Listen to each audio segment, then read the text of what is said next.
Hello there. So, I had an interesting, someone asked me an interesting question today, this evening, actually, after I was walking my dogs and responding to email. Something that's really easy to do, actually, with the phone. It turns out you can text to speech a lot. Sometimes, though, I prefer to type. But I was talking to one of you about your great life adventure. This thing that I like to refer to as the nucleus around which the pearl of your life will, congeal, that will be created around. Now there could be several nucleus of several pearls, right? You could have the pearl of our family, or the pearl of some artistic endeavor that we do, or the pearl of our career, or whatever the case may be. But for some of us, like myself, and I know there's a lot of you out there because I'm getting a lot of email from you, particularly a lot of young men, and some younger women too. Some of you have the same thing. There's the desire for a pearl of adventure of some sort, whether that adventure be, some sort of an expedition into life, or some great endeavor, or some dream that you want to achieve, whatever the case may be. It's something. It's not the conventional necessarily. It's not the sane and sober path. The path of education and marriage and mortgage and career, and settling down to rest with grandchildren on your knees, and then to die a dignified death. Curious thing, that, dying a dignified death, dying with dignity. I don't know exactly how I feel about that yet. Something about the idea of dying a dignified death, a respectable death, something doesn't quite sit well with me. It's almost like, kind of like getting through life having not soiled yourself, or at least not soiled yourself too publicly or visibly, right? Having lived a dignified life, a life that is worthy of respect and appreciation and admiration, even. Something so that someone who chisels your headstone can chisel a birth date and a death date and a name and some platitude that suggests, father, mother, brother, sister, wife, son, whatever. And maybe if you served, Vietnam War era, World War II, whatever. And all these things are great things, but nothing too untoward, nothing too out there or the like.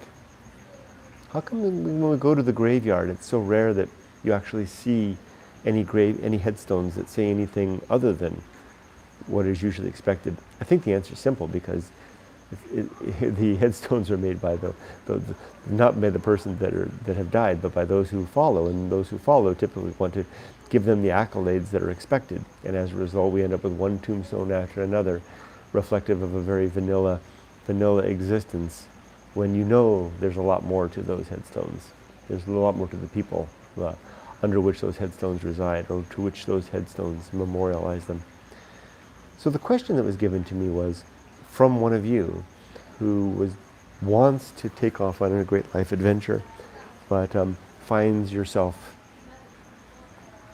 not doing it, as most of you do not, at least from my experience. Like I've said before, the vast majority of those who have written to me over the years with a desire to do something, typically they write to me because they see me as having somebody who's done something, especially when I was in Japan, right? I was one that followed through on the dream that they wanted to follow, and they want to do it. Vast majority of them don't. And someone said something today that I hadn't ever had that question before. And the question was basically, Kurt, why aren't you afraid? Or maybe that question would have been better worded, why aren't you seemingly afraid? Which had me scratching my head a little bit. What they meant was that they have seen the adventures that I've had, and clearly I was able to overcome the fears that, or at least, saddle myself, silence, muzzle the fears enough. Don't do that. It's scary. It's risky. Don't do that. Muzzle that enough and go out and do it anyway. so, and I had to think about it a little bit. And I think I do know the answer. And I think it relates to two things. One, the fact that I am one of those less fortunate who does not have a strong family foundation. And the reason I say less fortunate is that I think that's a really good thing to have. Like I've said before, and if you read my book, I was basically came to 16, 17 years of age with a dissolving familial foundation, pretty much presented onto the world on my own, stumbling out with, my folks basically saying, this is all great and fine, good luck, and don't come back, So, and all my life has been that way. And basically they had prepared me with nothing, armed me with nothing, They hadn't armed me with any religion. I had picked up religion on my own in my teens, but I had quickly rejected that. They had armed me with very little tradition, no deep family roots or connection. I really had nothing to anchor myself to. So going out into the world was not an option. Embarking on a great life adventure was the only option that I really had. It was only finding Yumiko that gave me an alternative to create a strong substance. That's probably just now answered the question about why I turned back from the desert back in 1980, 88, 89, maybe 89, yeah. Back in 1989 when I had indeed run away from school, finished my last class, I qualified for a bachelor's degree, and I said, goodbye to everything, I'm heading out to the desert. And wasn't more than a week before I turned myself back and came back to the woman that would become my wife and created a life with her, gladly so. That was probably the first reason why. So why am I not scared? Well, one reason was that I had no other choice. This life was the only option that I really had. Going alone was my only option.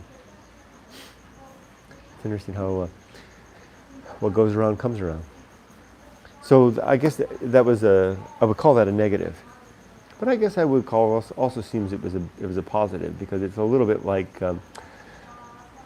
John Wayne throwing the little boy into the pond when he learns the little boy can't swim. Good luck, swim to the other side. I wouldn't wish that on anybody. I certainly would not do that to my own family, my own daughter. I've made that quite clear to my own daughter that she is not on her own. That she's stuck with her mother and I for the duration. And I see some comments coming by. I'll get to those in a second. I apologize. But I do want to make this second point, because the second point was to me the more interesting of the two, about why I'm not afraid. But I am afraid. Okay, I just overcome the fear. And I had to think about it for a little bit, and I think the reason is because I don't believe that there's any life after death.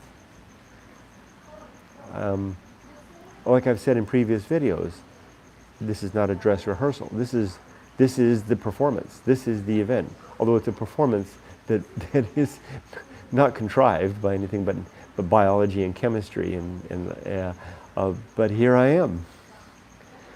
And for just a little while, and just a little while left, and the clock is ticking, and the moments are passing, and there will be nothing else to come. The principle that I refer to in this case is called complete oblivion. It's in the book, and the principle of complete oblivion has three components. One is the idea of no final reunion. After death, we'll have no reunion with those who passed before us. No reunion with those who left behind. I will never see my father again. I will never meet my daughter again after death. That's the first principle.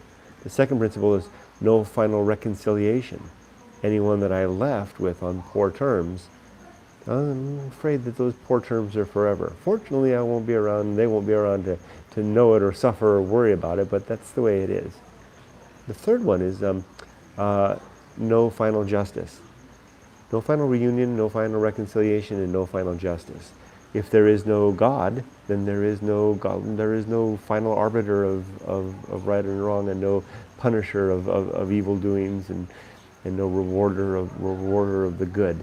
The good get off with the good that they did, or that they intended, or that they tried, and the evil get away with their deeds if they were not punished in this one life. So if that's my stark and apparent perspective, then why the hell am I going to wait? If that's the case, in fact, there's a sticker on my bike, and I send this sticker out. When I send out books, I usually throw in a couple stickers. One of them stickers, it's right there on the windshield, right on the bike. I see it. It's right in front of it. It says, "Always go to the desert."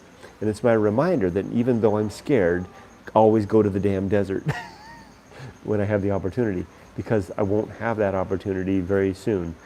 So I need to make use of that. And before I answer comments, I'll leave you with one final image. It's a mental image that I've had this mental image in my head for a long time, and I remind myself of this sometimes. And I was kind of reminded of it today, because today's the day I woke up this morning learning of the death of Eddie Van Halen, of Van Halen fame. No, you know, I know that Molly, for example, was very fond of Eddie and knew him and was very close. Close in that way. I mean, he even knew Valerie Bertinelli, Eddie's ex-wife. Moved him greatly. I was moved because Van Halen was a big deal for me too, but not in the same way. But I was thinking about it, and the image that I have, and I don't know that I've ever shared this with anybody, but here I'll share it with you, is that I have this mental image in my head of as if it could be anywhere else, of a kind of a lattice ceiling remember when you were a kid and the monkey bars, you could hang on the monkey bars, that kind of an inch and a half piece of metal you could hang onto with your hands. You feel that nice, get that friction burn if you work around it too much. Anyway, I picture each of us hanging from the monkey bars. Our feet are dangling, right? I'm there hanging, you're there hanging, Molly's over there hanging, Edward Van Halen was hanging, Ruth Bader Ginsburg was hanging, Donald Trump is hanging, so is Joe Biden. My mom, my wife, my daughter, all of us are kind of hanging there in open space. Now below is pick your destructive compound. For me, I prefer a vat of acid, a pool of acid below. Could be, hot lava or fire or oblivion, a black hole, whatever you want, whatever's down there. But you're hanging by the monkey bars, and oblivion is below. Now, if you've hung from monkey bars long enough, the lactic acid starts to build up, and eventually you gotta let go. And I picture each of us hanging like that, and we are one by one letting go and dropping into the acid or the lava or the pool or the black hole or whatever, where we'll be gone forever. No final reunion, no final reconciliation, and no final justice. Today, Edward Van Halen's grip slipped and he fell into the oblivion. Last month, Ruth Bader Ginsburg, same thing happened to her. In 1992, same thing happened to my dad. 1974 happened to my grandfather. And you can see now, if you extrapolate that out, it's all going to happen to us. We're all going to drop. So with that in mind, why the hell would I linger, wringing my hands, clutching my pearls with the anxiety of going out to the damn desert when I'm about to lose grip? And when I say about, I mean, I don't mean tomorrow, but maybe tomorrow. And even if it isn't tomorrow, even if it's just 20 summers from now, that's soon enough, right? So no time to spare. That is the reason that I think that is the reason to answer the question that I was asked. Why am I not afraid? I am afraid, but I'm more afraid of not making good use of the time that I have before this time runs out, which it very well could be very soon. Let me answer your questions before I read a little bit from Going Alone. And by the way, tonight's my last night of work for a couple of days, because I took the day off tomorrow for moving. Evolving Blessing, hi, says, hi Kurt. Hi Evolving Blessing, good to see you. You've been a regular every night. Bill Gorman, I know you. I know your name. Forrest Fenn found dead on the steps to his den. He planned his death after his 90th birthday. Is that a true statement? It kind of sounds like the way it's got the rhyme, it sounds like a limerick. I'm afraid I don't know who Forrest Fenn. Forrest Fenn found dead on the steps of his den. He planned his death after his 90th birthday. I don't know who that is. Planned your death after your 90th birthday. Interesting. I have a thought that I could share on that, but I won't because it's a little too heavy for this one. You see, I definitely don't want to die, to live to die. I definitely don't want to live to die. I want to live for me. I think that's a philosophy I'm trying to cultivate. I'm trying to live for me. That's an interesting one.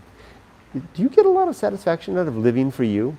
I know it's cliche to say we should live for others, but I find that my best satisfaction comes from doing stuff that's not for me. Like I like making these videos for that. I like answering your email. I like sending you guys copies of my book. I like talking to young people typically who are basically at their wits' end. Maybe I can help out a lot. That makes me feel good. There was another thought I wanted to say about that. I think I definitely don't want to live to die. Oh, yeah, there's another sticker I have that I make my own stickers, right? Based on the book. Another one says, die alive. And I want to die alive. I don't want to die before I'm dead, if you get what I mean. Bill Gorman continues, I've been to the other side, death does not scare me. How do you know you've been to the other side, Bill? That's, I would love to know. Is it other than just a feeling that you have that that's the case? How do you know that it wasn't just your brain chemistry winding down? I'm very skeptical of such claims because I don't think that you can demonstrate that that's been the case. Peace and blessing be upon you. Well, right back at you, Cloud S. Peace and blessing be upon you. And there's Molly driving home. Hey Molly, I was just starting to watch your video of you driving to work. It's funny how our time difference is. Molly 150. And Molly, I'll tell you, you know how I feel about, you know how I'm a skeptic, right? You know how I feel about spooky stuff and woo, but I've got to tell you, your comment about changing your screen name and your avatar last night kind of left me shaking my head. I mean, not shaking my head, but kind of, it didn't shake me up, but it's like, that's like, damn, right? Alexis S. says, you're not in Japan anymore. No, I'm not, indeed. Yeah. Bill Gorman says, at softypapa, have you researched Alexander the Great's deeds? No, I really haven't. No, I don't know much about him. Sir Benjamin, burning the midnight oil. Kind of. It is late for me. I should be in bed, but I got the day off tomorrow. I'm moving tomorrow. I'll be a busy day tomorrow, moving from that end of the complex to that end of the complex. So got a lot to do. Or maybe it's you that's burning the midnight oil. Alexis says, my dad used to tell me that too. Really? About what? About death? Alexis, it makes me like sad. Oh, is it the part about never seeing? I mean, I don't want to reinforce that if that's what makes you sad, but I mean, I'll just use my own. I mean, I don't think I'll ever see my dad again. And it does make me a little bit sad. What makes me really sad is that I didn't start living that principle in earnest until after he was gone, right? I wish I'd thought of that. There were a couple of things that I said to him that I wish I could not take back necessarily. I wish I'd been more mature. Yeah. But then again, I just pay it forward, right? I realize that when my daughter says things to me sometimes that she might regret, I just remember the same thing and just have a little patience. Twin Lamps, hello again, Kurt. I think this raises an interesting point. Going alone is quite a thing to do when it is something optional. I suppose you can't know the many benefits until you endeavor. Going is quite a thing to do when it is something optional. That's an interesting idea. Something optional. For me, I never felt optional, even though I had no choice.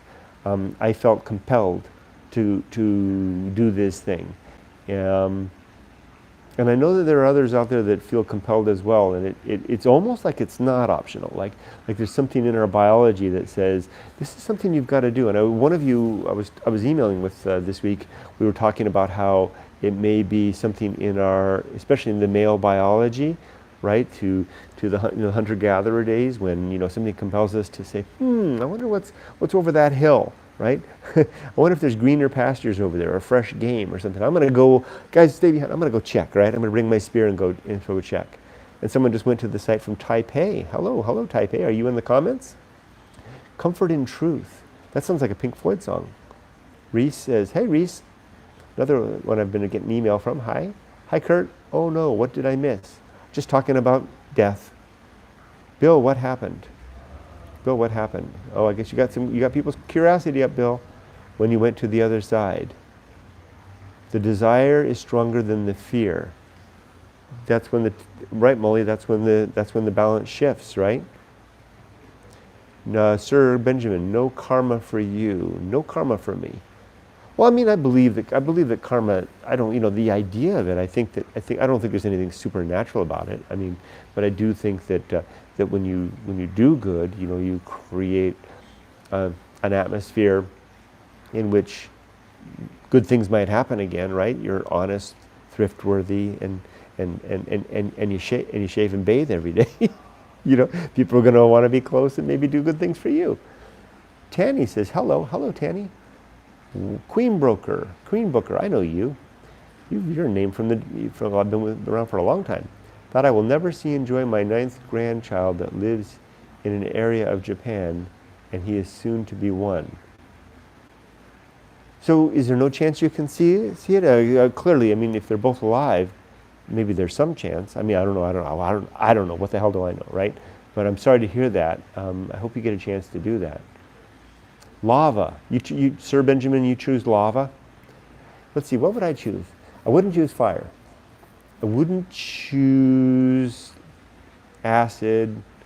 I might choose lava. I checked the black hole, right? Although, what's it called when you close into on the singularity, the process in which the atoms are spread out? I think literally the term is spaghettification. Spaghettification, right? Is when I think Stephen Hawking may have came up with that term. So you would be slowly stretched out and spaghettified. So, but I think of all the other options for oblivion, I would choose spaghettification. There's a title for a video. Bill, I left my body, floated to the door, graves for the door job, and my hand, Bill's talking about how he died. I left my body, floated to the door, graves for the door job, and my hand passed through it. I think he meant reached for the doorknob. Sorry, I'm not laughing at you, I'm just laughing at the funny way that sounded. Then I was back in my body from shock of being a ghost. But how do you know you were a ghost? How do you know that just isn't something your brain put together, a memory that your brain put together in your traumatized state? A bit of, as Ebenezer Scrooge would say, a bit of indigestion. I mean, really, if there's a way that you can demonstrate that was the case, that would be really neat to know. Otherwise, it just becomes another story, right? That we have a lot of us have lots of interesting stories. I'm not downgrading your story. I'm just saying that what is it? Who is it? Spinoza, who said first person testimony is hearsay to everybody else, right? Alexis says, "Oh my goodness." Alexis says, "I think we are all energy." Well, that's for sure, right? Isn't the universe just all energy? Isn't just matter just kind of a slowed down, frozen form of energy? But the thing is, this thing that's inside, right? This consciousness is just we have no reason to think there's anything such thing as a soul. We have no reason to think that there's anything inside that survives beyond our death. It's this consciousness, even though we don't know what consciousness yet is, we have no reason to think it's connected to anything other than what's in our process. That's why I had Emily make that drawing of the man inside the head, right? The homunculus living inside the little sanctuary inside the skull, trapped, no escape exit. Death comes, the homunculus is gone too. Eddie Van Halen, therefore, is gone forever. My father is gone forever. When I die, I will be gone forever. Likewise, Emily and all of you. But that's just my humble opinion. But it's an opinion that motivates me to live. At Molly, Alexis says, at Molly, you are right. Molly's always right. And you know what I like about Mully? Is that when he isn't right, he'll be the first to acknowledge it. I do respect that. I've always respected that about you, Mully. You are humble. And you're a Kentucky colonel. I know you call yourself Colonel Mullins, but it really got to be Colonel Mully. You got to take up cooking fried chicken now. Congratulations on your colonelification. Spaghetti. We have spaghettification, and would we have colonelification? Hey, Mully, can you fit the soup can soup can handle into that Colonel soup can? I know I made you laugh. Nobody else gets that joke, nor should you. I think you have to watch Mully's video to get that joke. So go subscribe. He used to be War Mouse Strat, and then he was Mully, but now he's Mully 5150. Strangely, coincidentally, the night before Eddie Van Halen died. Wow. Bill says, shoot the spell checking. Programmers messed up what I type. I know, Bill, it happens to me all the time, especially when I'm sending texts to my boss. Queen Brooker, because I know one day I will die and there will be one child born, to carry on. So there's just, Queen Brooker, do you have just one child? I thought one child? And, I'll just share with you my thing on that. Are you aware that all it takes is 7 generations, and your genes, my daughter is half me, right? And then her children will be 1/4 of me. 7 generations down from me, my children's child will be genetically as dissimilar to me as any other human being on earth. We literally, even our genes, our genetic inheritance will eventually pass. So will our family names. There's an interesting study that was done about how family names come and go. So I'm going to die. My genetic legacy will be gone within 7, wiped clean within 7 generations, unless I've got a really good genetic mutation that might benefit, or at least not kill, my progeny. It will carry on. And even my name will one day be good. Although Belle's a pretty good common name. Maybe it'll last. Okay, Queen Brooker No Cloud says, I was 6 when I started watching you. Now I'm now 52. What? How is that possible? You mean 16, right? And in 52? Come on, you're pulling my leg, Cloud. Casimir, that's a new name. Live for now, now is what counts, a fleeting moment of sentience, the universe knowing itself. Oh, perfectly put. I could hear the echo of Carl Sagan in your comment there. Wow, beautiful. Really, you brought back some interesting memories of Carl Sagan with your comment there. I mean, I know you weren't quoting Carl, but you were expressing a similar sentiment to what Carl Sagan would say in his books and in the series Cosmos. Oh my gosh, there's a name that I haven't seen for a while. David Wallace. Hello, Professor Wallace. I come back to your channel after a long hiatus, and there you are, dangling us above a pool of acid with nihilistic pontifications. Good times, missed you, Kurt. Some things just don't change, right? Right, David? It's really good to see you, David. I hope things are going well, especially with the new gig, which is not so new anymore, is it? I think about you often, especially, I teach driving instruction on the weekend, and every so often I'll get a student. I always ask my teenage students, high school students, what their plans are for the future. Every once in a while I'll get a student that'll tell me they want to have a career in music, and I think about you. I'll sometimes even drop your name and say, I know somebody that... It's good to see you, Dave. I hope all is well. I'm sure life is good. Kossenmeyer, I hope I'm reading that right. Carl Sagan would recount star stuff knowing itself. Yes. I think you've got the quote there, right? Star stuff. And he would also say, oh no, this might upset my people who my friends out there who believe, but I think it was Lawrence Krauss, building on Carl Sagan's star stuff knowing itself, say, forget Jesus, The stars died so that you and I could live.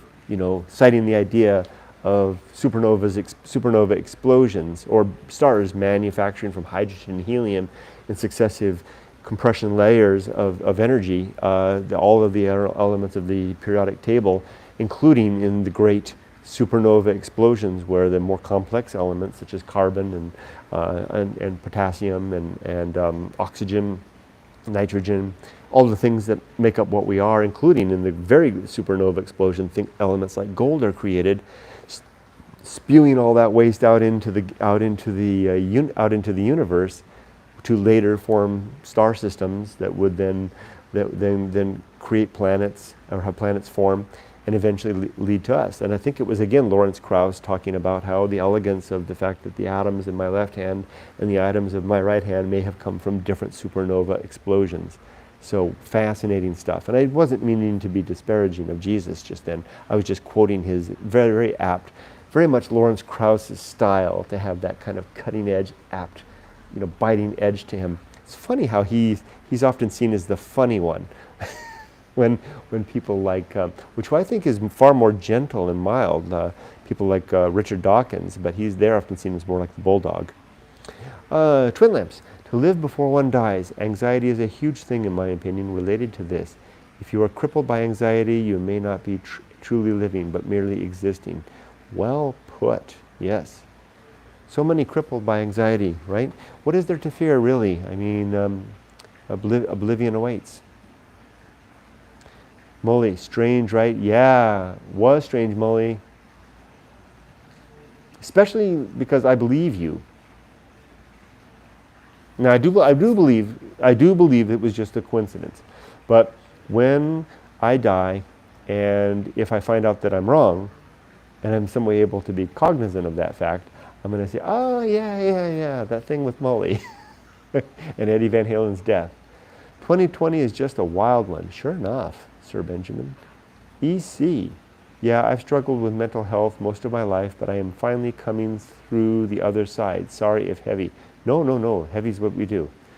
But I've definitely been living for myself this year instead of doing what's expected. Is that the comment, were you the one that said the comment about living for yourself? I can see if that's the case, I can see the context now. Right, there is something about, I see living for oneself versus taking care of oneself, right? So you're looking after yourself. There's a lot of us that don't do that, which is quite different from living for, I took living for yourself the wrong way. I think I see what you're meaning, right? Sir Benjamin, just talking about death. Kirk 2020, haha. Just talking about death. That is it. Wait, no, that's a Van Halen song. Just talking about love. Rocking through the boat. Molly, take it. No. It's from the Van Halen album. What is that song, Molly? Just talking about love. It's not talking about death. It's something about. Molly will tell me. Twin Lamp says, when I said something are optional, I realized how poorly phrased that was. Absolutely, if one feels compelled to go alone, it often doesn't feel like a choice. You got it, Twin Lamps. Yeah, and from so many that write to me, that is so often the case.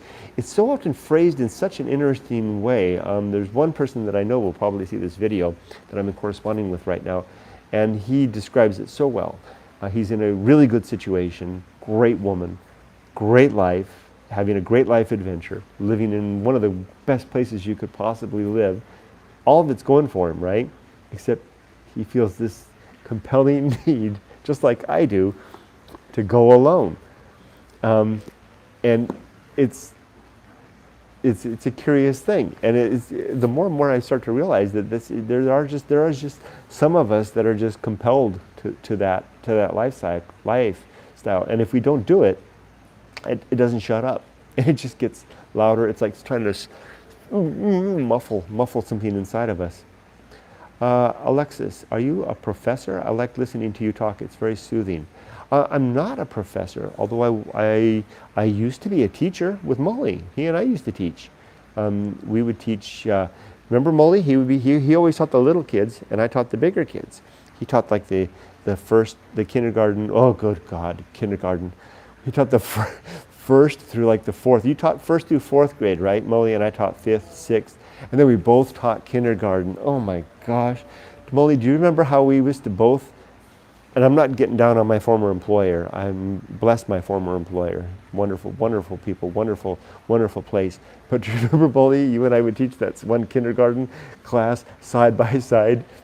You'd be in your room and I'd be in my room. And I just remember you'd have those kids just eating out of the palm of your hands, right? And I'd be over there like little Adolf Hitler, you know, attention! You know, just sweat pouring down my head, trying to reason with 5-year-olds. And you would just have out there with your guitar, you know, telling fart jokes, you know. I mean, and the kids just loved you. And they still love you. Just talking about death, when I said something optional, are you a professor? Oh, thank you for the comment.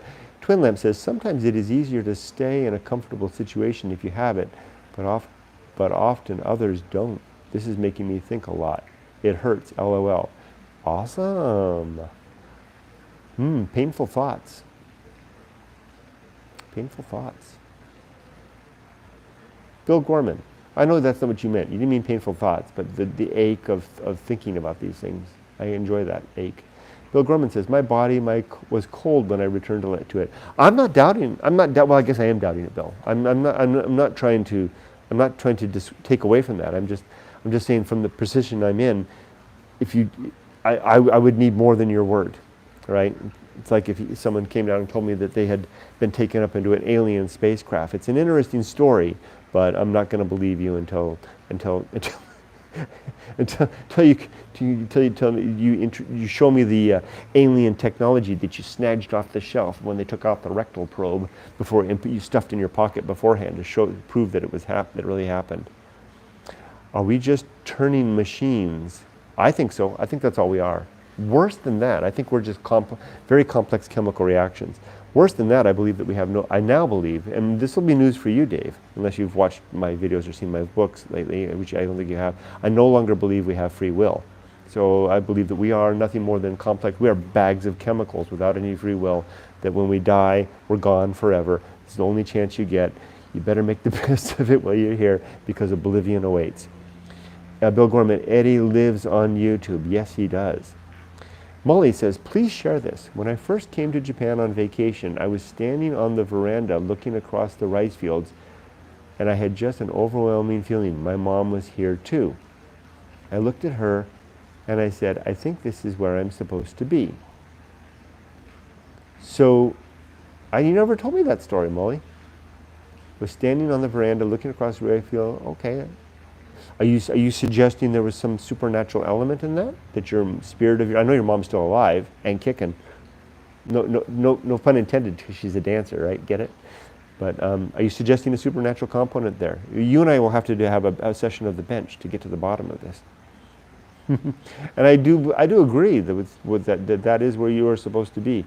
Molly, Japan is a better place for you, and I don't know. I have tried to in the past try to imagine what you would be like if you had stayed in the United States. I think that Japan is a good place for you. Queen's Booker, message retracted. Okay. Hi, Queen's Booker. Oh, there you go. So Molly, Queen's Booker. You guys know each other. Bill Grumman, I have one kid, but got 5 grandkids from him.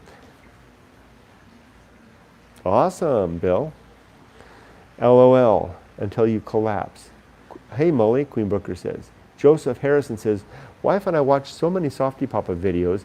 Glad to see you're still sharing insights. Have a lot of catching up to do. Would love to have a beer and talk physics and nature of reality with you one day. Thank you, Joseph, and please say hi to the wife. Are you the same person that wrote to me yesterday? Because I had a person write to me, told me that his wife is watching my videos.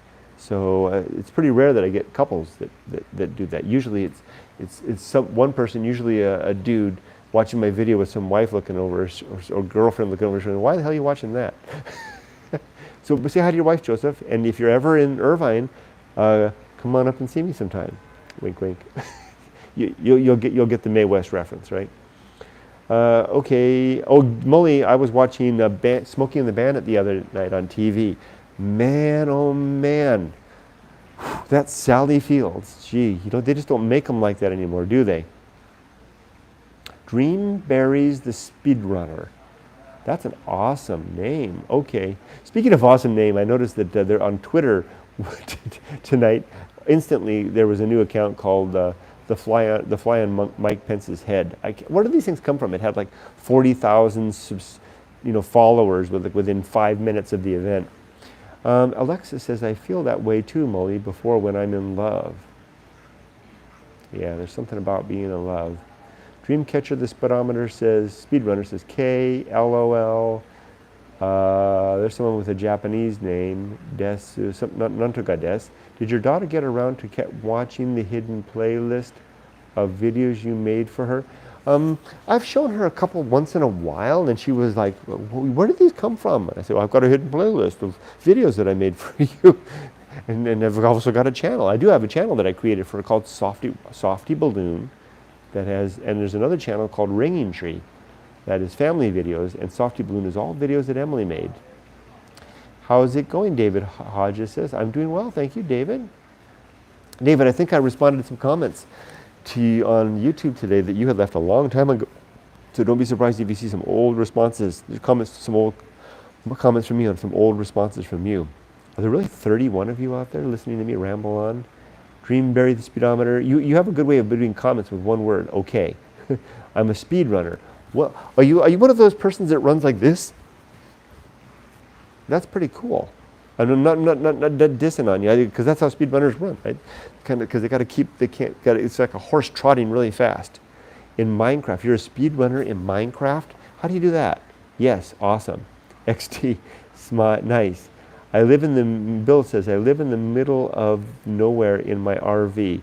It's like a mission to me. Awesome, that sounds pretty good. That's a thing these days. Dreamcatcher, wah. Bill Garman, Mars. What about Mars, Bill? Molly says, I'm pulling up on 30 years in Japan come February. Man, that's a long time, man. Dreamcatcher, hello. 2 hellos from you. Boogeyman, Dreamcatcher, I don't get it. Boogeyman is a creepy pasta from Minecraft. Okay, my daughter does Minecraft. LOL, Supernova, why wait, I am watching this live stream. Wait, why am I watching this live stream? I don't know. I mean stream, then, okay, I'll leave. Okay, bye Dreamcatcher. Fiction, sayonara, goodbye Dreamcatcher. Okay, lamp filled with oil. He talks supernovas, then Biden. Yes, why not go supernova politics? This nerd sounds like Bill Gates' nephew. Yes, Bill Gorman. Before my son was sent to Okinawa, I told him he would meet a nice Japanese girl and get married. That is why I have 5 grandkids now. Excellent. I keep telling my daughter I want her to go away to go finish college in London and come back with a nice young man who speaks like Hugh Grant. We'll see what happens. Oblivion was before we were born. Yeah, well, yeah, that's for sure. That's what my daughter and I were talking about that sometime back, about what death would be like, and I said it's probably gonna be a lot like before we were born, right? Which is oblivion, right? But just forever. That next is forever. Next, never again this thing. LO, lamp filled with oil. LOL, gnashing of teeth is all you will be. Mermine. What's a mermine? Ain't talking about love, Molly says. That's right. Great one, isn't it? Molly, isn't that from the original Van Halen album, 1972? Is it? 1972, Molly? Can you fact check me there? Cruiser says, I'm saying your name wrong, it's true about Lawrence Krauss. Also, Richard Dawkins likened the way that we become familiar and take for granted our surroundings as anesthetic of reality. Royal Xmas lecture series. Awesome! Wow, nice. Nice to be able to recall those facts. Man, God, if I could just have my life to live over again, I would want to be one to be able to attend things like the Royal Christmas lecture series. Wasn't it great? Didn't you just love Kuzmeyer? Was it? I'm not saying your name wrong. When Richard Dawkins was talking about if Michelangelo had been commissioned to paint the ceiling of the Museum of Science, or if Beethoven had written the Mesosonic, I'm not saying it right, it's a geologic area, symphony, or the, oh, such great, such oration. Bill Grumman says, seen Van Halen in 1979 at the LA Coliseum. Man, I wish I had. Fidel, hi Kurt, I hope you know I love you. Oh, wow. Well, thank you. Someone just went to the website from Fort Collins. Is that you, John Rugburn? Is that you, my old friend from Fort Collins? That's very nice of you, Fidel. Fidel Cashflow. Clever name. Joseph says, Joseph Harrison, P.S. You haven't aged a day since softypapa, maybe 15 years ago. You haven't gone down to the crossroads making deals, have you? Does that mean deals with the devil? I'd sell my soul to the devil, because I don't think the devil exists. So sure, I would even do it in jest. So, but no, I haven't. I don't know what it is. I'm sure that that it's all catching up on me on the inside. But thank you very much. Lots of lines here. Little pudgy going around the middle. But lots of aches in the joints and the eyes are going, and I got the skin cancers coming on. Don't provoke the aliens. Can you sell your soul to the aliens? LOL. Tezer says, hey Kurt. Hi, hey Tezer. Ron says, Ron, is that you in Israel? What time is it in Israel? Let me guess. I'm thinking it's probably around 4 a.m. because you seem to always be up around 4:30 a.m. out there in Israel. Mully says, not supernatural really, just that overwhelming feeling to get out of Mayberry. You know, Mully, what you say there, I wouldn't be at all surprised if we discover someday that there is some sort of a connection with the ones that we love and that we care about. But I don't think it's anything. We would probably call it supernatural now because we just don't understand it. But as soon as we understand it and are able to do something about it, it goes from being supernatural into the realm of the natural. But I wouldn't be at all surprised if we're connected in some way. Maybe just that might even explain your change of your screen name and your avatar in some way there could be a lot explained in that. So maybe the psychics, maybe the religious are onto something. And I'm not saying, for example, David, if you're still out there, I'm not saying that the things that people like you believe are necessarily not true. It's like the comments that Bill made. I'm just going to hold it in suspended judgment until you can demonstrate that you have a good reason to believe that it's true. And likewise, I'm going to operationally live my life as though what you guys are saying is just either wishful thinking or imagination or the like, because there's no good reason to think otherwise. So, dangling over the vat of acid. Tezer, someone saying, hey, Mully. Hey, Mully. Hey, Tezer, you got to know, you spell Mully's name correctly. It's all cap letters. M-U-L-L-Y, all caps. That way, when he's scrolling through the thing, he can see the name popping out when people are asking him questions. ABC, you didn't know I remember that, Mully, did you? A.B. Ducky. Hey, Kurt, hope you're doing well today. I am doing well. A little up above beyond my normal bedtime. So, but I'm doing well, thanks. Molly says, hey, Tezer. Oh, there you go. Shizuoka Blues. Shizuoka Blues, wow. Hello, Rod. Sorry, Rod. Rob, sorry. Good to see you. Hey there, Kay. Glad I caught you live. Eric was just here and we talked about you. Eric's there? He's in Shizuoka? No kidding. Say hi please say hi to Eric, and good to see you, Rob, and say hi to the family. Rob is a friend of mine from Shizuoka. Doesn't live too far from you, Mully. You guys, not necessarily neighbors. Rob's in Shizuoka proper. I hope you don't mind me saying your name, Rob. Rob, I won't say anything more personal than that. Rob's good man. Good man. I miss talking to you, Rob. I miss our walks. Any more bears coming down out of the tea fields to intimidate you guys? And what the heck is Eric doing back? Cure Georgie. I can't say it right with my eyes. Hello. Shizuoka Blues, the Sally Field. What a dish! Oh man. I don't usually watch. I make it a point never to watch a movie twice. Although I am watching Taxi Driver this week, and that was good. And that was with what's her name, the Taxi Driver? Oh my gosh, it's not Sally Fields. It's Tatum O'Neal.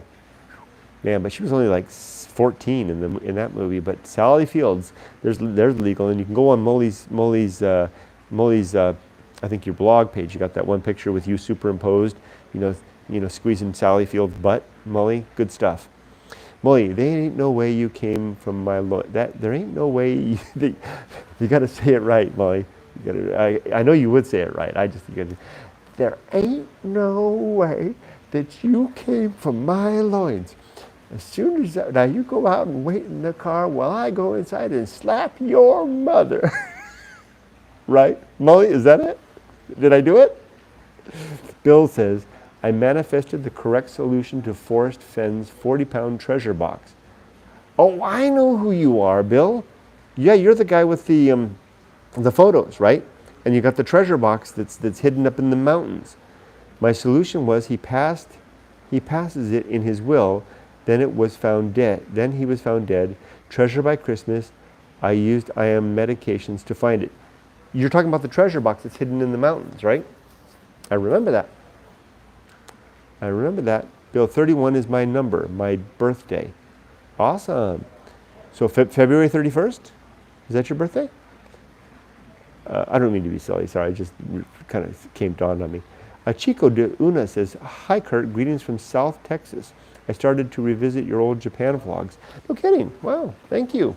I really do appreciate that. Wasn't the treasure box found, Bill Gorman? Oh, so Tesner knows what Bill's talking about. 1978. Not 1972, 1978. Yeah, that was a very seminal album for me. I took a road trip with my friend Lynn Gambrell across from California to Arkansas to, I can't remember where it was, Blackwater, Arkansas, something like that. And we had 2 cassettes all the way out, Van Halen and Boston, and we just flipped them around the whole way. Just that Van Halen album is just, you're right. I heard you describing in your earlier long video, Molly, about how people just don't realize, younger people don't realize just how big Van Halen was and how significant it was, and you're absolutely right. People don't know. Gustavo says, Kurt, it's so refreshing seeing you live stream. I just want to thank you. Your becoming a conversationalist on the Lyles Brother channel really helped a 17-year-old me to conquer social anxiety. Gustavo, I'm so happy to hear that. It makes it all worthwhile. It really does. And that's why I'm doing this again as well. And by the way, if you'd like a copy of my book, Gustavo, Going Alone, I wrote it for people like you. Just send me an email. Anybody can do that. dinnerbytheriver@gmail.com, and I will send you a copy for free anywhere in the world. Bill says, the treasure that was found was ancient archaeology, a figure of Moses halfway up a 1,000-foot cliff. Ironic, I used IM meditation to get there. Lawyers will name Fenn's heir in November. Wow. Tanny says, when you said youth is wasted on the young to me when I was younger, I had no idea what they were talking about. When they said youth was wasted, I had no what they were talking about, and now I do. It's sad that it takes getting older to understand this. Ain't that the truth? Cosmeyer says, good night and stay healthy. Good night to you. Ron, I am 8. It's 8 a.m. It was close enough, so I was off by 4.5 hours, or 3.5 hours. I hope you have a good day in Israel, Ron. Zach, I love your Abandoned Japan videos. I lived in rural Japan for a short time and watched your adventures. Always reminds me of those times. It's almost meditative how relaxing those videos are. Thank you. David says, in the ballpark. Wow, there's so many comments. I was going to wrap up and go to bed. David says, in the ballpark, any idea how much one should save to go to Japan for a good visit or stay? Molly, what do you think? You probably can think of that better than me. I had $2,000. I saved up $2,000 in 1985 from my visit to Japan, and it was plenty. I stayed for like 4, 5, 6 weeks, something like that. And I traveled all over the country. That included my airfare and everything like that. It depends on how you live and how you can get by. I know that I could currently do Japan, a nice trip to Japan. I could still get by on $2,000. Maybe 3, 4 would be nice. Andrew Kiwi, let me guess, are you down in New Zealand? Here one you would like a 1984 movie, Paris, Texas. Why have I heard that movie before? Paris, Texas. Oh no, have you have one you would, I think spell checker got you there, or the speech to text, but are you asking, have we heard of a 1984 movie called Paris, Texas? I have not, although I think I have. Natalie, oh, I like the film Paris, Texas. Maybe I'll have to check that out. Bill says Aries, 31, 31st. Aries is not a month. So your sign is Aries, so whatever month Aries covers, right? Or months. What are the other comments coming from? Where are the other comments coming from? From the other side. I don't know where all these comments are coming from. That's March. Okay, March 31st. Until you collapse $1 billion. And I made it to the bottom. Until you collapse Peter Bogdanovich film. Last bit, I'm going to read a little bit of Going Alone, and then I'm going to go to bed. Because I need my energy for tomorrow. Just a minute. Okay. We're going to read One Thing Slowly. This principle here. It's about a paragraph and a half. This is objective number 7 in The Good Life. Do only one thing slowly. Do only one thing at a time and do that thing slowly. I will try hard to never take on 2 activities or entertain 2 thoughts at the same time. In addition, I will pursue each activity or thought slowly. If I find this limit difficult to maintain, then clearly I have accepted more responsibility than I can reasonably handle. Of course, there will be times I am unable to maintain this workload or ratio due to deadlines or other necessities. However, in hindsight, I will try to identify where I went wrong and how I managed to let my workload or responsibilities get out of control, that I had to multitask. I will do this in order to try and avoid making the same mistake in the future. I will then learn from my error and become more mature for the effort. The benefit of this objective may be self-evident in my improved ability to focus my attention on whatever is most important in the current moment. Moving and thinking slowly further improves these efforts by ensuring I make good and well-considered choices and actions, which are less prone to mistake or costly redo. Over time, I will become able to do more with less and make better ends of whatever means I find and enjoy a more relaxed and considered living at both work and play. One thing slowly, and I do try to do that every day. Try and not let myself multitask, especially at work. To really try to focus on the one thing. I'll give you an example. Given COVID, we have all of our. I'm working from home. We have all of our meetings on online, like Zoom meetings, as they're called. Although we don't use Zoom. So I have my main computer over here doing my work, and then the Zoom meeting on the iPhone. And when I'm in these meetings with my boss and the whole team, it'd be very easy if the boss goes through the list of all of our names and we talk about what we did today. That's how we kind of have an accounting of what we did. I'm down near the bottom.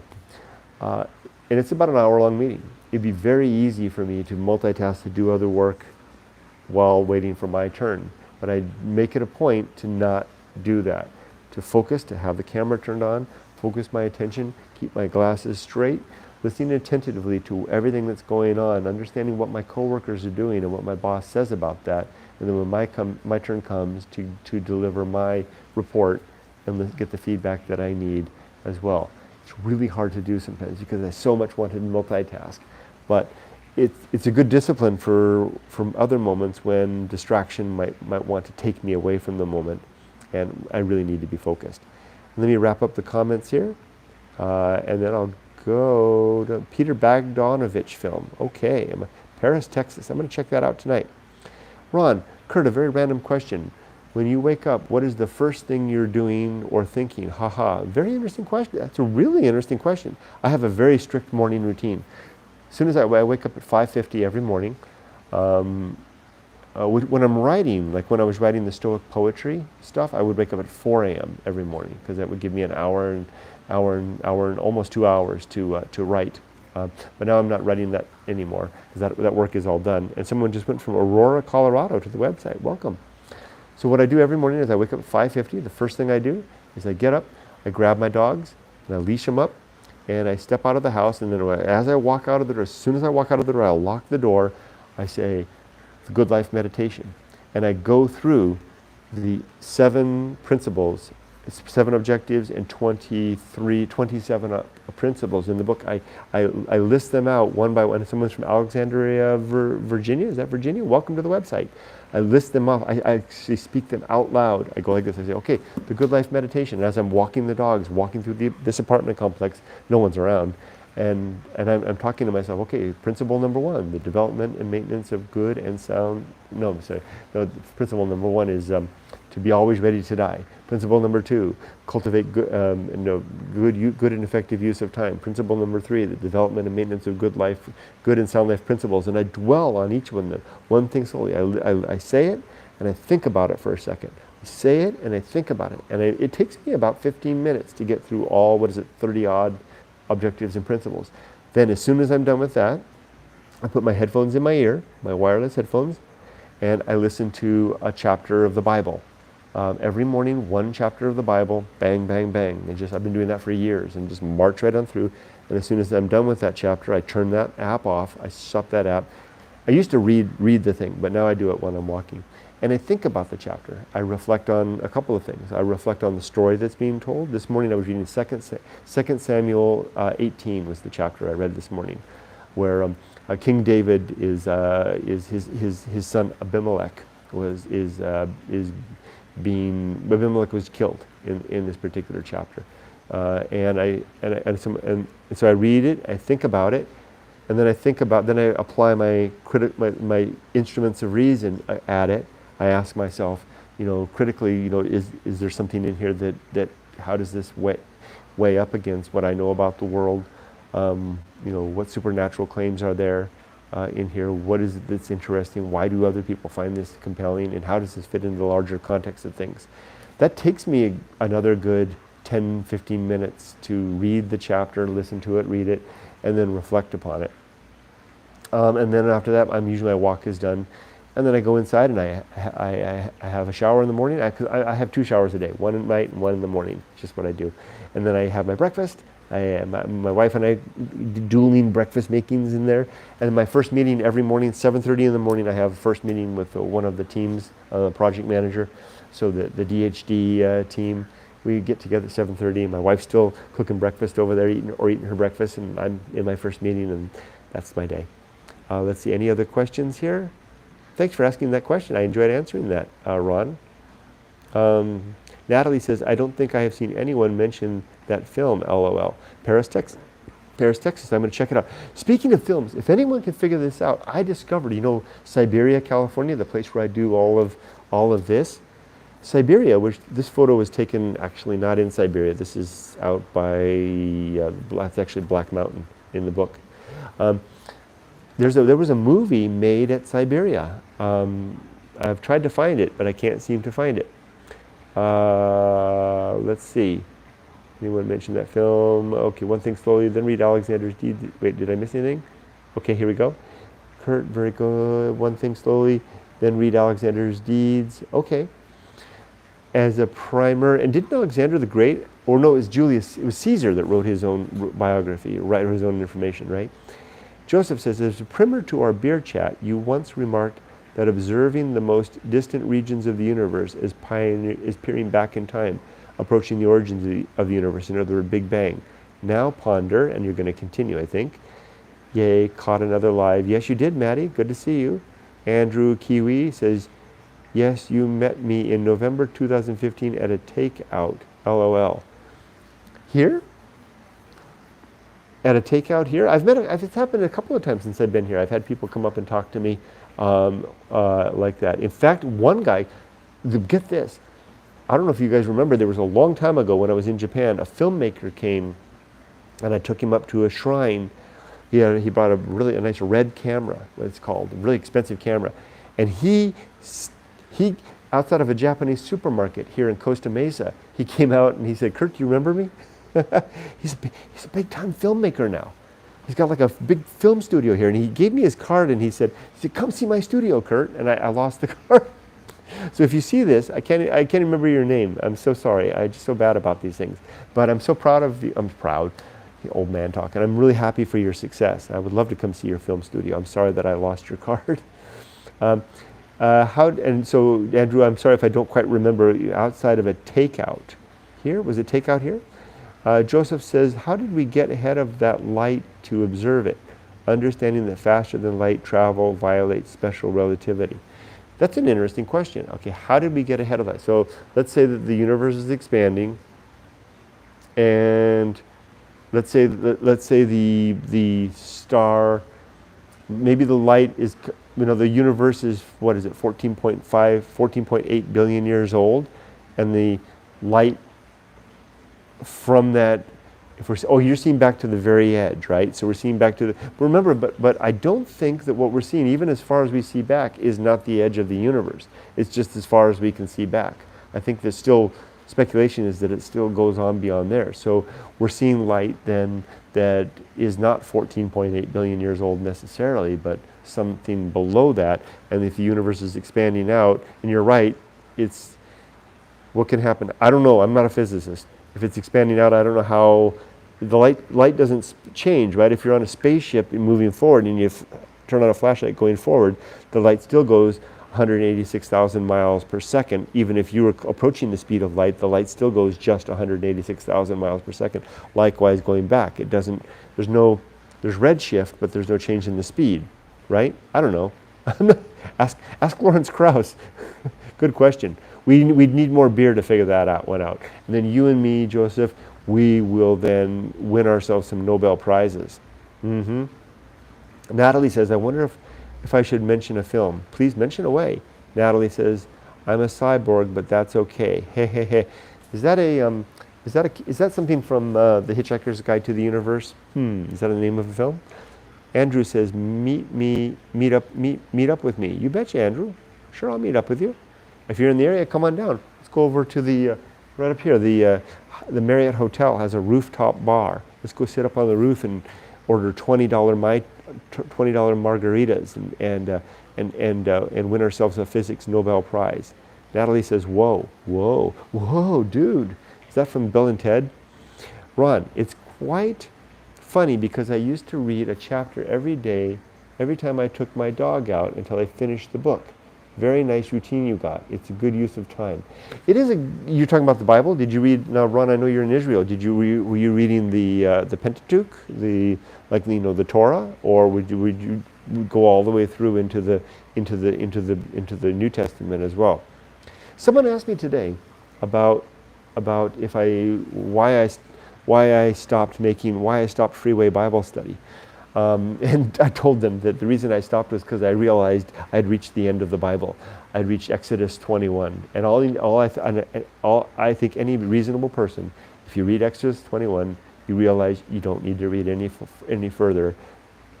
This stuff is, there's no reason to. You can stop at Exodus 21. Don't need to read anymore. And so that's why I stopped. I still read it every day, but I stopped writing about it, right? I wrote, see, that's how Freeway Bible Study got started, because I would read it, and then I would go back and I wanted to understand it, so I would write about it. And then I intended to make multiple volumes of Freeway Bible Study, but when I hit Exodus 21 and read Exodus 21, I was like, that's it. I don't have to read it anymore. I don't have to take this. I'm still going to read it because it's an important cultural context, right? It's part of Western civilization.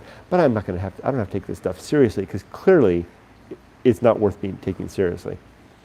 It's fine that, okay, that's what Ron said. Used to read a chapter. Miles says, I discovered you in 2013 and you really inspired me to travel to Japan. I still haven't, and life happened, and I still don't know when I will go there, but I really hope to someday.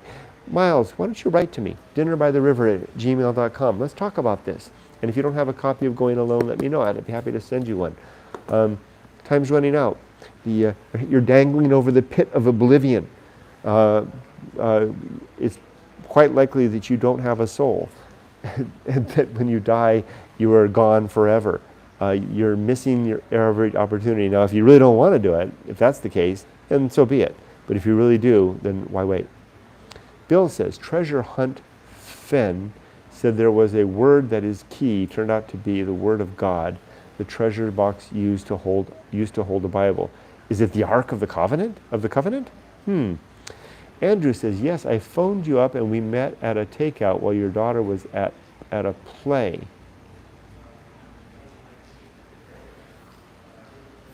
Oh yeah. Oh yeah, Andrew, how could I not remember you? Of course you're from New Zealand. I remember you. You rented the motorhome, or the van, right? And you drove all around the United States. It was your great life adventure to come here. And we met at that burger place down by San Juan Capistrano. I'm sorry, I didn't recognize your name. Of course I remember you, Andrew. You're a really nice guy, Andrew. I really enjoyed our chat together. I hope you've enjoyed a lot of great life adventures since then. Bill says, the sky never ends. What is beyond it? Light can't travel more than 15 billion light years. I don't know what's beyond it, and I would never be so bold as to say it never ends. How do you know? You're full of a lot of knowledge, Bill, that seems to be more than knowledge than humanity currently is armed with. Natalie says, nah, it's sort of a love film, a cyborg film. Bill says, I drive at 1,000 miles per hour if you consider the Earth's spin.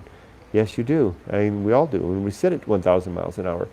The Going Alone book, Ron says. What about it, Ron? What does that mean, the Going Alone book? Bill, Exodus was key to the treasure hunt. The meek inherit the promised land. Fenn's heir.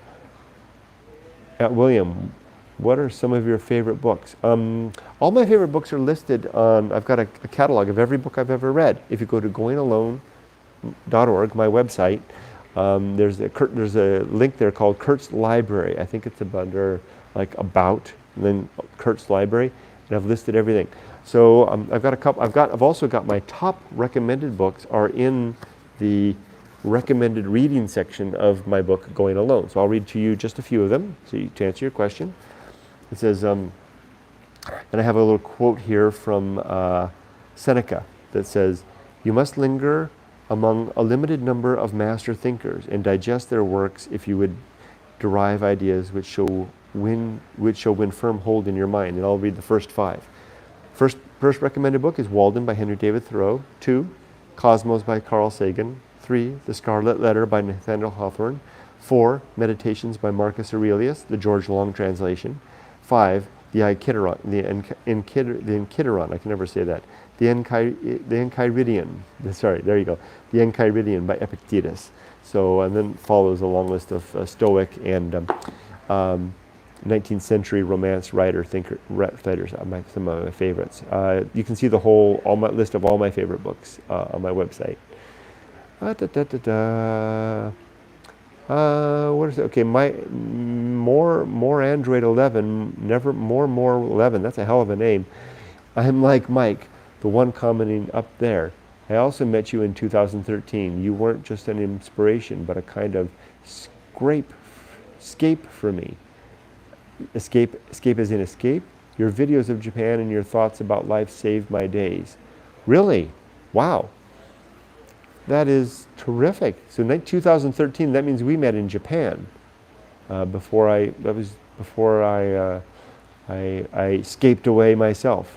I'm glad to hear that. I hope you're doing well. More Android 11, more 11. Let me know if you want a copy of my book.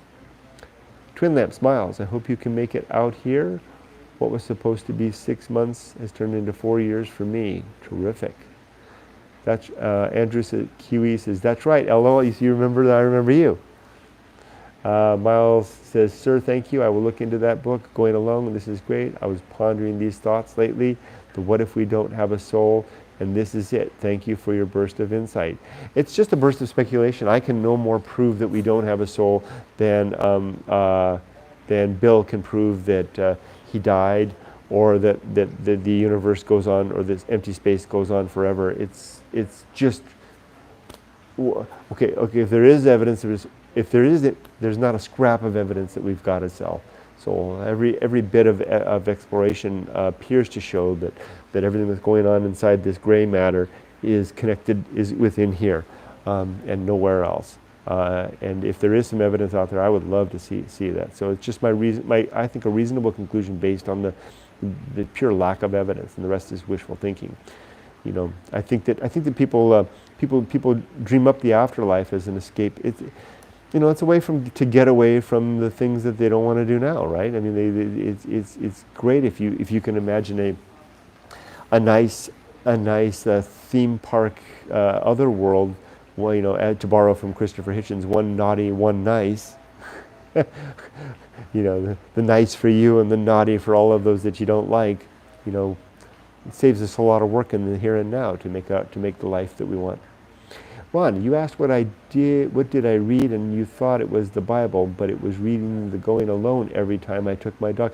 What? You read my book every time you went out until you finished it? No kidding. That means, Ron, you win my surprise prize today. Yeah, thank you. I really do appreciate that you did that. Ron, let me know if you want a new copy. I know the copy you've got is kind of an old one. No drawings in yours. Andrew, I drove the whole West Coast in 6 weeks and back to Vista, where I was staying, up 101 and down 5. I know you're having a great adventure, Andrew. I did a total of 5,000 miles and loved every minute of it. Wonderful. Miles.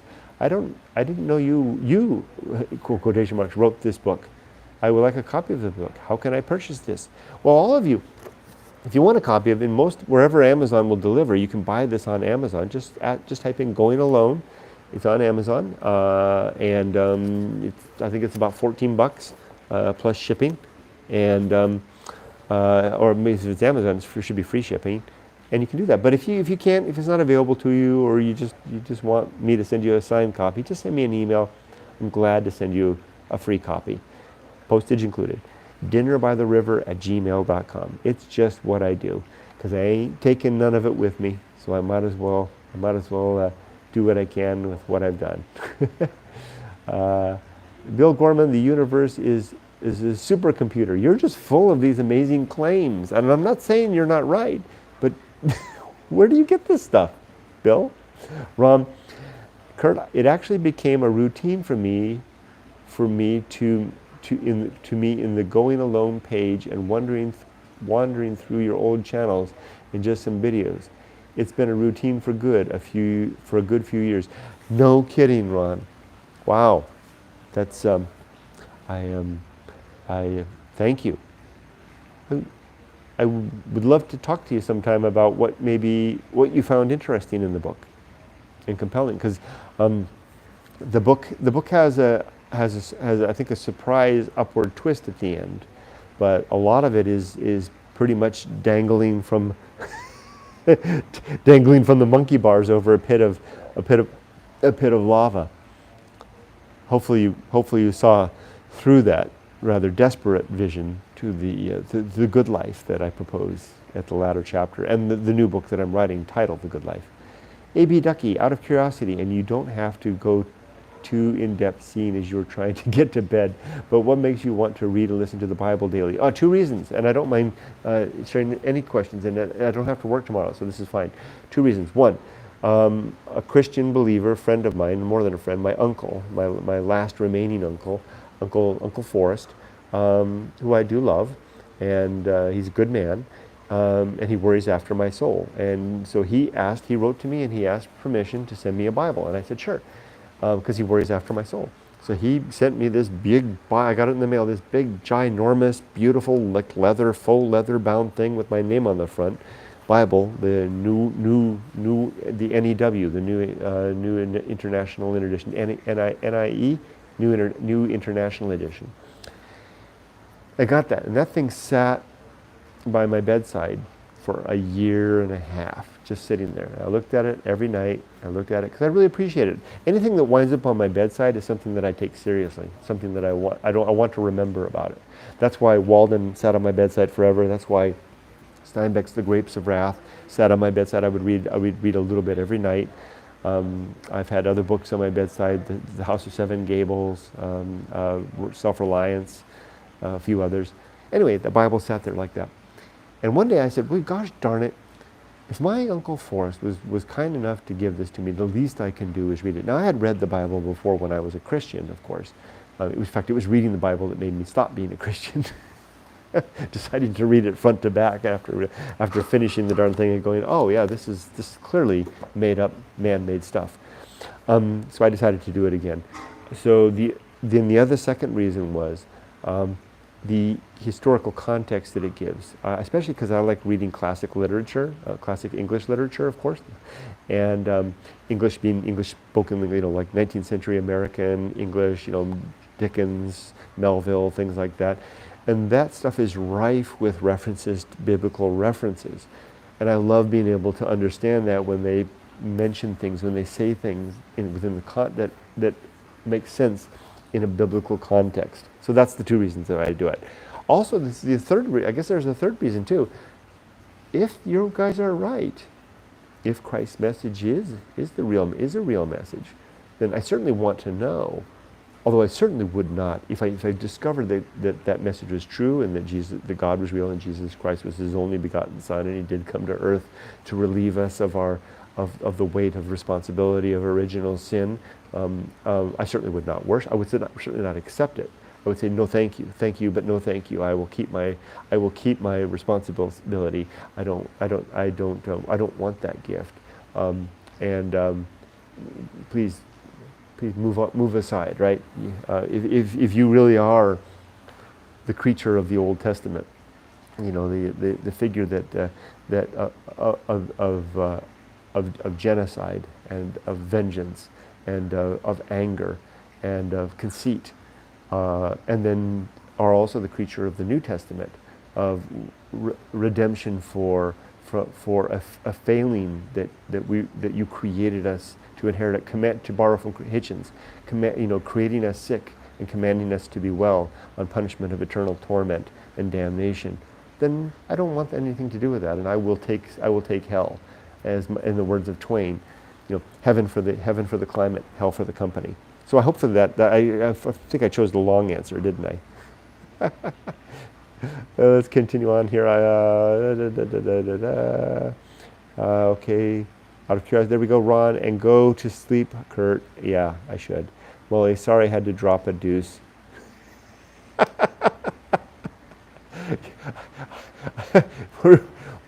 Molly, do you remember when we were working together, you would go into the little kid's toilet and drop a deuce in the little kid's toilet in the elementary school, and that damn thing would clog the thing up, and you would leave it for...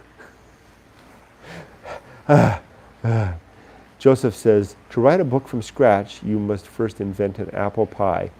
Another Carl Sagan quote, right? Yeah. Molly, Kurt has an 8x10 glossy of me on his bedside table.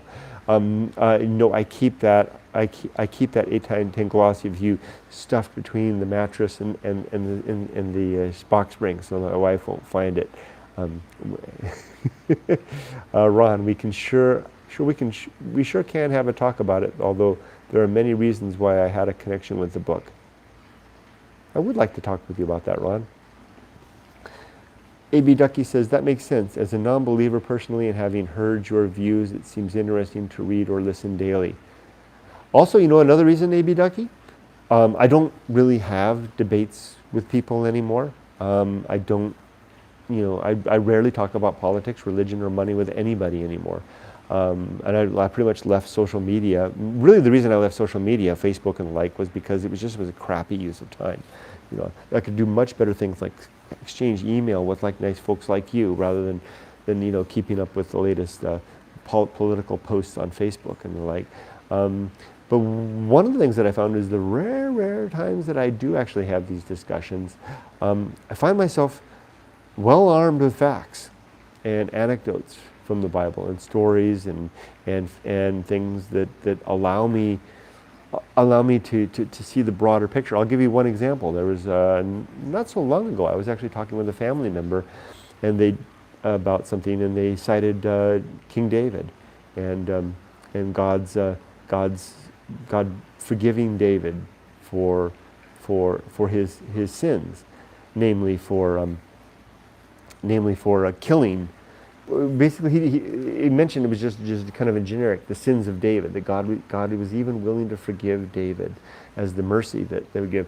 And then I just thought a little further in the story, and I remember the details, and I asked, well, who really did pay the price for the killing of Uriah, right? Which was Bathsheba's husband that David had killed by having him deliberately sent out to the front lines in battle and killed so that he could keep Bathsheba for himself. God did not forgive David, right? God killed David's son by Bathsheba, right? As David's punishment. So by studying the Bible, I remember those details, right? And it's like someone cites an anecdote or cites a little thing, I can think, okay, well, what's the bigger context of the thing, and see it. And I wasn't trying to call him out, but I'm just simply actually asking, was there really forgiveness there? Was the point of the story the forgiveness, or was the point of the story the vengeance, and the responsibility? I don't know. Let's see. There's the glossy about Molly. Has someone, okay, that makes sense. Okay, seems interesting to read on. Listen, that makes sense. Has someone painted the type at Siberia? The tire. Has someone repainted the tire at Siberia at the entrance? I looked at a bit brighter than I remembered from your older videos. I can recommend a book, On the Road by Jack Kerouac. Yes, I've read that book. A very good book. And yes, someone has repainted the tire at Siberia. It's the railroadmen who do it themselves. That tire, I think, was put there by the BNSF railroadmen. Agree with that, David says. Molly says, make note that kids were not in school when I did that. No, they certainly were not in school. And I know you would not have done that if that was the case. You would have gone to the staff room and you would have laid a cross-eyed deuce for the staff to find. Right? Tell me you wouldn't do that, right? And Molly, I didn't hear your comment. Wasn't that something else when we used to do that kindergarten thing? Every day you and I would do that. When we did that kindergarten on Wednesdays, you and I would come back to the staff lounge and just, oh my gosh, it killed us. I think we want to believe there's something else once we die, even if it's what Bill is saying, and we're all living in a simulation. The idea of nothing is kind of scary, so we kind of want to have faith. Yeah, I mean, it makes perfect sense. I don't understand it. I don't understand why oblivion is. I mean, we didn't exist at all for 14.8 billion years up until now, and to borrow from somebody else, it didn't hurt us at all then, right? We won't know we're dead, right? LOL. Dave says, Bill, Mark Twain is my third cousin, 4 times removed. Seriously? Wow. Molly. That's a that little second grade toilet wasn't prepared for my high fiber hostage release. Hostage release. LOL, dude, gross but funny, yeah. So you do believe in the Bible, Kurt? Well, I mean, how can I not believe in the Bible? It's a giant book that sits on my shelf at home. I don't believe that the supernatural claims within the Bible. And I believe that there's some history within the Bible. I do believe that it is compiled of a series of books and letters and stories that some people believed or propagated or proposed over time. But I mean, it's if you want me to believe that the Earth is 6,000 years old, that a great flood covered the world, that snakes and donkeys can talk, and that there's a deity in the sky that watches over us and monitors our thoughts as well as our actions, and has prescriptions for how we should live, and will forgive us for sins that we never committed. I mean, how does that work? How does original sin get transmitted? Is it through the genetics? I mean, how did having not been there to commit the act of eating of the fruit of the knowledge of good and evil, how do I inherit that sin? And how is it that we can hold them accountable for committing evil when they had not yet eaten of the fruit to know what evil really was? That's a tongue twister. That's a mind twister. Ron says, Molly, you are a funny guy. I don't think I've ever known anybody funnier than Molly. Ron says, right, all right, Kurt, have a good night. I gotta sleep too. Haha. What do you mean you gotta sleep? It's morning, Ron. Get up. Get out there and explore the Holy Land. Evolving Blessing says, I have often asked people what they knew first, God or the Bible. No, I'm not a holy roller or anything. No offense to anyone. I just asked out of curiosity. For me, it was God. But how do you know that you know God? And which God is it? And Kazu, and the last comment, I think I can finish. Hey Kurt, caught you live. What do you think of Buddhism? Well, there's the Buddhist strains, there's the philosophical elements of Buddhism, and there's the religious elements of Buddhism. I hold the religious elements of it. It was the same skepticism that I hold Christianity, Judaism, Islam, and all the rest.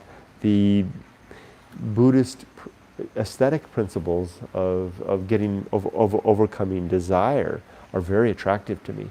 I think there's a lot of similarities between Stoic ideas and Buddhist ideas. I'm fascinated by it. Don't throw away the baby with the bathwater.